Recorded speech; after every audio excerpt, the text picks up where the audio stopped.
राजस्थान के करौली में कर्फ्यू में 10 अप्रैल तक तौसी कर दी गई है। तशद्दुद के बाद आज पहला जुमा है। आज कर्फ्यू में 3 घंटे की नरमी दी गई है। कर्फ्यू में सुबह 9 बजे से दोपहर 12 बजे तक नरमी रहेगी। दफा 144 पूरे जिले में 12 अप्रैल तक जारी रहेगा।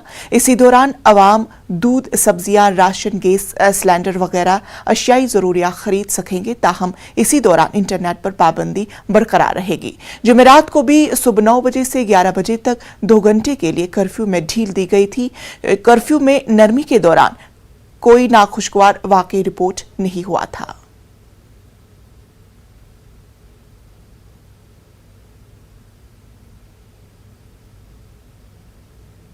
अभी सभी अधिकारियों से हमने चर्चा की है यहाँ पर, और अधिकारियों से चर्चा करने के बाद ये निश्चय किया है कि आज चूंकि कर्फ्यू में 2 घंटे की छूट दी थी और सुबह जाके मैंने और एसपी साहब ने फीडबैक भी लिया, लोगों की भी ये मांग थी कि इसको और रिलैक्स किया जाए, तो कल हम 9 से 12 इसको रिलैक्स कर रहे हैं, जिसमें आज जो छूट दी थी जैसे दूध की सप्लाई की व्यवस्था, सब्जियों की व्यवस्था, फलों वगैरह की व्यवस्था, इसके अलावा आटा जो डेली चीज़ में डेली जो काम आती है उस तरह की आवश्यक वस्तुएं, तो ये कल 3 घंटे हम छूट देंगे। कल कर्फ्यू में 3 घंटे की प्लानिंग की है। कलेक्टर साहब के साथ मीटिंग हुई थी, बाकी प्रशासनिक अधिकारी, पुलिस अधिकारियों के साथ मीटिंग हुई, तो ये डिसीजन लिया गया कि कल 9 से 12 बजे तक कर्फ्यू में ढील दी जाएगी। नव संवत्सर पर आयोजित बाइक रैली पर पथराव, आगजनी और तोड़फोड़ की घटना के बाद करौली में आज 7वें दिन भी कर्फ्यू जारी है। हालांकि प्रशासन ने कर्फ्यू के दौरान आज 3 घंटे की छूट दी है। सुबह 9 बजे से 10 बजे तक बाज़ारों में छूट दी है, जिसके बाद आप देख सकते हैं किस तरह से लोग यहाँ खरीदारी करने के लिए उमड़ रहे हैं। लोग आवश्यक वस्तुओं के खरीदने के लिए करौली पहुँच रहे हैं। इस समय हम यहाँ बड़ा बाज़ार अनाज मंडी क्षेत्र में मौजूद हैं, जहाँ आप देख सकते हैं किस तरह से लोग आ जा रहे हैं, खरीदारी कर रहे हैं। लगातार 5 दिनों तक घरों में बंद रहने के बाद कल भी 2 घंटे की छूट दी गई थी, जिसके बाद लोगों ने काफ़ी समय से आवश्यक वस्तुओं की परेशानी से कमी से जूझ रहे लोगों को राहत मिली थी। यहाँ आज खरीदारी कर रहे हैं। देख सकते हैं किस तरह से ये अनाज मंडी में लोग अपने आवश्यक दाल, सब्जी, घी, तेल आदि खरीदने के लिए लोग पहुँच रहे हैं। यहाँ कई दिनों से जो सन्नाटा पसरा था, आज ये 3 घंटे की ढील के बाद लोगों को कुछ हद तक राहत मिली है। लगातार जो 3 घंटे की ढील है उसमें लोग गैस सिलेंडर, दूध, पेट्रोल, सब्जी, राशन आदि सामग्री खरीदने के लिए पहुंच रहे हैं। साथ ही लोगों को ये भी डर है कि अगर आगे ये चलता है कर्फ्यू लगातार, तो उन्हें कमी ना हो, इसके लिए भी वो अपने आवश्यक वस्तुएं एकत्रित कर रहे हैं। यहाँ कुछ लोग मौजूद हैं, उनसे बात करते हैं कि किस तरह से उन्हें ये छूट मिली है, कितना फ़ायदा होगा। ये आपको 2 घंटे की छूट मिली है, कैसा लग रहा है इसमें? बढ़िया लगा, बहुत अच्छा लग रहा है। क्या मदद मिलेगी इसमें? ये पब्लिक के लिए सहायता मिलेगी, कुछ सामान मिल जाएगा घर के लिए।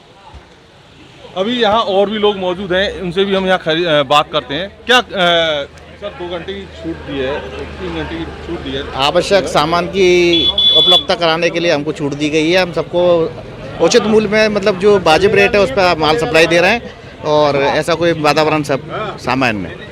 ये छूट ना सिर्फ लोगों को आवश्यक वस्तुओं की खरीद में मदद दे रही है, साथ ही विश्वास बहाली और जो जिंदगी की गाड़ी पटरी से उतर रही थी उसे पटरी पर फिर से लौटाने में भी मदद मिलेगी। निश्चित तौर से ये प्रशासन का एक अच्छा कदम है। और पिछले दिन जब कर्फ्यू में ढील दी गई थी तो किसी प्रकार की अप्रिय घटना नहीं हुई थी। इसके वजह से आज 1 घंटे की ढील और बढ़ाई गई है और इसे बढ़ाकर 3 घंटे किया गया है। एक और मौजूद है हमारे साथ। सर, ये आज छूट दिया, कैसा लग रहा है और किस तरह से मदद मिलेगी आपको? बहुत अच्छा लग रहा है सर, और ये तो तुरंत खुले तो अच्छा है, और भी बहुत परेशान है साहब। देखिए, लोगों का कहना है कि जिस तरह से ये ढील दी गई है, ये ढील और आगे बढ़े, जिससे ये जो जिंदगी की गाड़ी की पटरी है पर वापस लौटे और निश्चित तौर से लोगों को राहत मिले, कर्फ्यू खत्म हो। अभी हालांकि इंटरनेट सेवा पर प्रतिबंध जारी है। लगातार जो पुलिस प्रशासन राजस्थान के पंचायती राजदेही तरक्याती महकमे के वजीर और करौली के एमएलए रमेश चंद मीना ने करौली फसादात को बीजेपी को मंसूबाबंद हिकमत अमली करार दिया है। रमेश मीना ने कहा है कि करौली के माहौल को जहर आलूदा करने के लिए बीजेपी की हिमायत याफ्ता लोगों ने रैली से पहले माहौल को खराब करने की तमाम तैयारियां किए थे। तो आप लोगों को मालूम होगा, और मैं वहीं का रहने वाला हूँ, सब पोटरा से आता हूँ। तो ये जो घटना हुई है, ये एक प्लानिंग के तहत घटना हुई, और कुछ घटना कराने में, अंजाम देने में कुछ लोग इकट्ठे हुए, क्योंकि इनको परमिशन नहीं दी, फिर उन्होंने जद्दोजहद की और शांति समिति की बैठक करके इन्होंने मोनोपोली करके एक परमिशन ली, और परमिशन भी कुछ चीज़ों की ली, कुछ की नहीं ली। इन्होंने डीजे बजाया वहाँ पर, और डीजे बजाने के बाद में जो नारे लगाए वो आपको भी जानकारी हो गई हुई, पुलिस के पास इसका रिकॉर्ड है। तो वहाँ पर जिस प्रकार के उकसाया गया और झगड़े का एक रूप दिया गया, तो वो जहाँ पर झगड़ा हुआ है वहीं पर भारतीय जनता पार्टी के लोग, जो समर्थित जो लोग थे, हिंदू से आपको संगठन के लोग जो बता रहे थे अपने आप को, उन लोगों ने कुछ फोटोग्राफ्स भी आ गए हैं, कुछ लोगों के नाम भी आ गए हैं। उन्होंने एक दिन पहले करीब 60 से 100 लाठियाँ भी दी गई, तो उसका सेंस क्या था? तो एक तरह से ऐसा लग रहा है कि इसमें कुछ लोग हैं जो सुनिश्चित तरीके से झगड़ा कराया गया है, क्योंकि करौली एक ऐसी जगह नहीं है जहाँ पर ऐसा वातावरण हो हिंदू मुस्लिम का। सब लोग भाईचारे की भावना से रहते हैं और आगे भी रहेंगे, लेकिन ये चुनाव जब आता है प्रदेश में हो चाहे देश में, इस तरह की घटनाओं को अंजाम दिया जाता है सुनिश्चित प्लानिंग के तहत। करौली तशद्दुद से जुड़ी बड़ी खबर आपको बता रहे हैं कि राजस्थान के होम सेक्रेटरी केसी मैना आज करौली का दौरा करेंगे। होम सेक्रेटरी केसी मैना करौली मामले की तहकीकात करेंगे। रियासती हुकूमत ने होम सेक्रेटरी के सी मैना को हिदायत दी, आज करौली जाकर मामले की जांच करने की हिदायत दी गई है। यह खबर आपको करौली तशद्दुद के ताल्लुक से बताई जा रही है, जहां राजस्थान के होम सेक्रेटरी केसी मैना आज करौली का दौरा करेंगे। होम सेक्रेटरी केसी मैना करौली मामले की तहकीकात करेंगे। रियासती हुकूमत ने होम सेक्रेटरी केसी मैना को हिदायत दी है, आज करौली जाकर मामले की पूरी तरह से जांच करेंगे।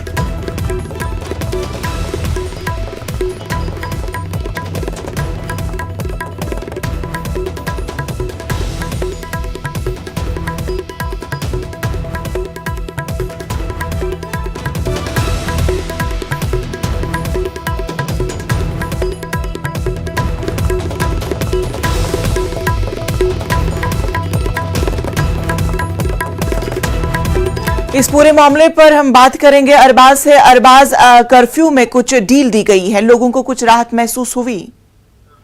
जी बिल्कुल, देखिए करीब 3 घंटे की ढील का जो वक्त है वो 9 बजे शुरू हो गया था और अभी 12 बजे तक ये ढील जो है मुसलसल जारी रहेगी। अब तक अगर देखा जाए तो इस पूरे मामले में जो कर्फ्यू का दौर था इसमें थोड़ी बहुत राहत कल 2 घंटे की दी गई थी, आज 3 घंटे की दी गई। जो लोग हैं वो बहुत परेशान दिखने लगे हैं, इनके हालात हैं वो ऐसे हैं कि सबसे पहले लोग ढील मिलते ही जो सब्जी के ठेलों पर है, किराने की दुकानों पर है, पेट्रोल भरवाने के लिए है, बुनियादी चीजों की जरूरतों के लिए भागदौड़ कर रहे हैं और अपनी जो जरूरत का सामान है रोजमर्रा की जिंदगी का वो खरीद रहे हैं। और 12 बजे तक की ढील रहेगी और इस सारी सिचुएशन में खास तौर पर दूध और सब्जी की दुकानों की अतिरिक्त व्यवस्था, मतलब खास एक्स्ट्रा जो है उस पर काम किया गया ताकि लोगों को किसी तरह की कमी ना है। जो सिलेंडर है और जो बाकी दूसरी चीजें हैं जो रोजमर्रा की जिंदगी में काम में आती हैं उनकी भी जो यहाँ पर सहूलियत मुहैया कराने की कोशिश की गई है। जो दुकानदार हैं उन्होंने दुकानें खोली हैं और यहाँ पर कोशिश ये है कि जो भी यहाँ पर अफेक्टेड लोग हैं उनको राहत मिले, क्योंकि 12 बजे कर्फ्यू की जो ढील है वो खत्म हो जाएगी और वापस कर्फ्यू। अरबाज, आपसे जानना चाहेंगे कि ढील के दौरान किस तरह का माहौल वहां पे बना रहा?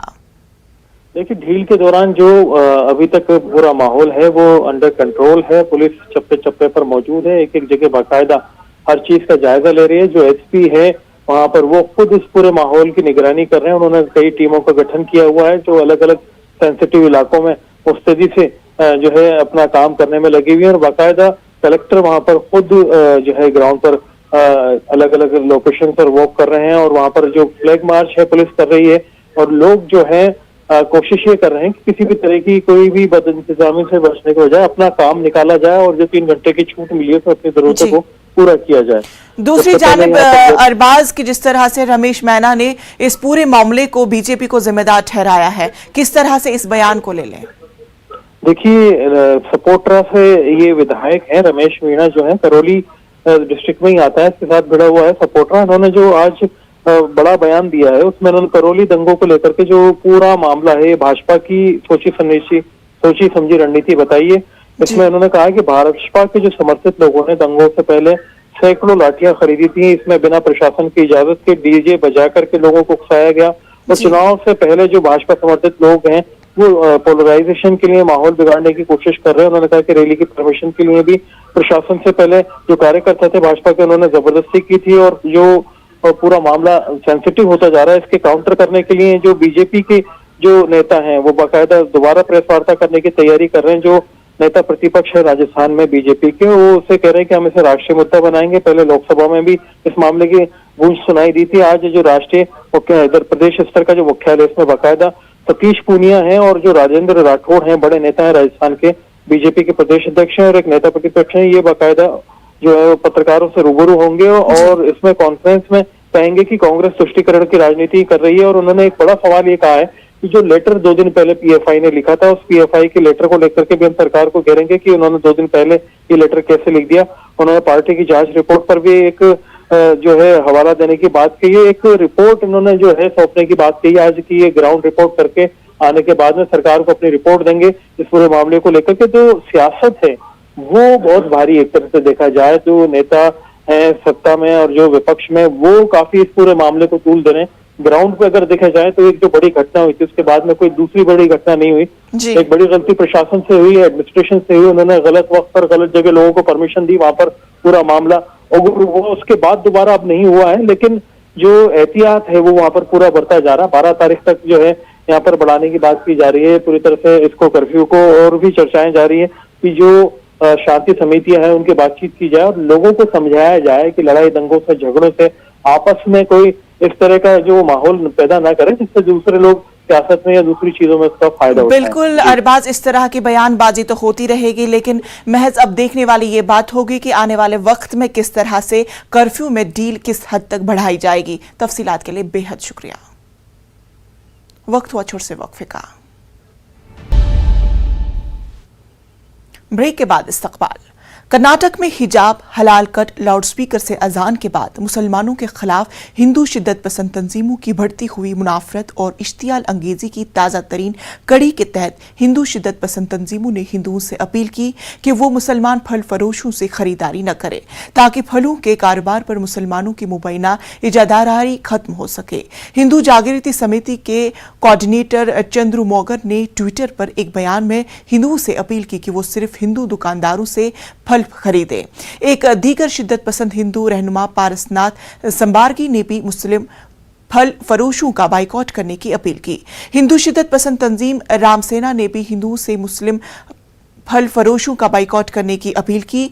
जेडीएस लीडर एचडी कुमार स्वामी ने बाइकॉट की अपील को मुल्क से गद्दारी करार दिया, जबकि एमआईएम चीफ असदुद्दीन ओवैसी ने मुस्लिम फल फरोशों के बाइकॉट की अपील की सख्त अल्फाजों में मजम्मत करते हुए मुस्लिम फल फरोशों का बाइकॉट करने की अपील को मुसलमानों को अछूत बनाने की कोशिश से ताबीर किया है। दूसरी जानिब रियासती हुकूमत का कहना है कि बाज मुफाद परस्त अनासिर मसाइल को भड़काने की कोशिश कर रहे हैं और हुकूमत इसके यकसर खिलाफ है।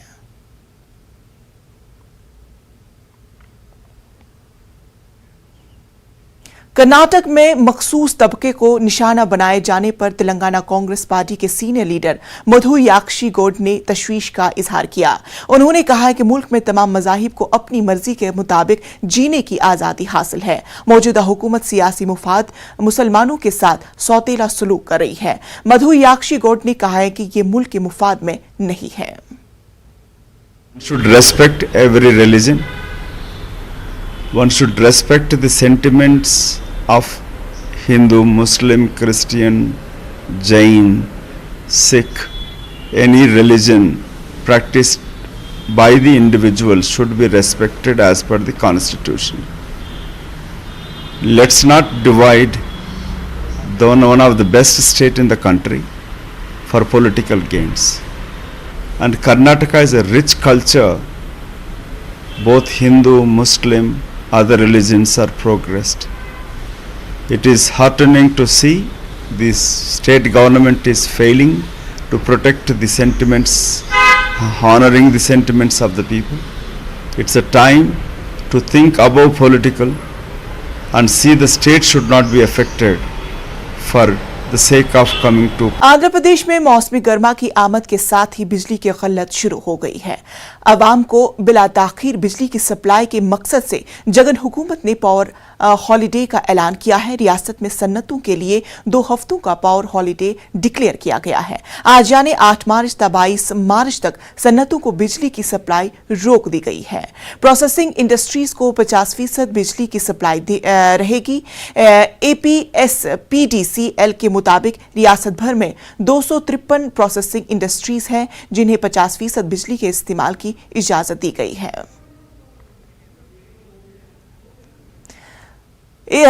इस पूरे मामले के लिए हमारे साथ हमारे नुमाइंदे इसाक हमारे साथ जुड़ चुके हैं। इसाक, हुकूमत को क्या जरूरत पड़ी कि पावर हॉलीडे देने की? जो गर्मी की वजह से जो पावर सप्लाई और डिमांड के बीच में जो गैप आ गया, उसको जो है ना फिलहाल उस गैप को कम करने के लिए जो है ना इंडस्ट्रियल पावर हॉलीडे डिक्लेयर किया।